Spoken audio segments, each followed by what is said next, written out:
जी राधे राधे। राधे राधे। मेरा नाम अंजू त्यागी है और मैं नारंगपुर गांव से आई हूँ, बेरठ नारंगपुर गांव से। और मेरे हस्बैंड भी मेरे साथ में आए हैं।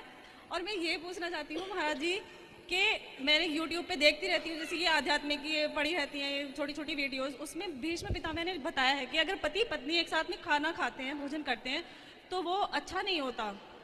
क्या ये सही है? किसी को जूठा नहीं खाना चाहिए।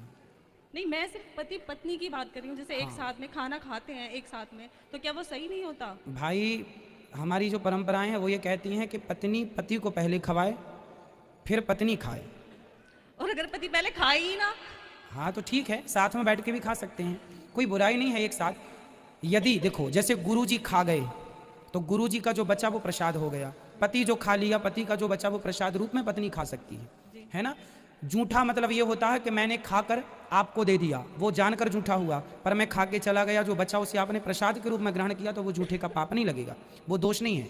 पति की थाली पर पत्नी खाती है, दोष नहीं है, क्योंकि पति को भगवान मानती है और वो भगवान का प्रसाद समझ के उसे बचे हुए अन्न को खाती है। अब साथ में आप खा रहे हैं, कोई आपत्ति नहीं है, कोई बुराई नहीं है, खा सकते हैं, आज के हिसाब से तो लोग खाते हैं।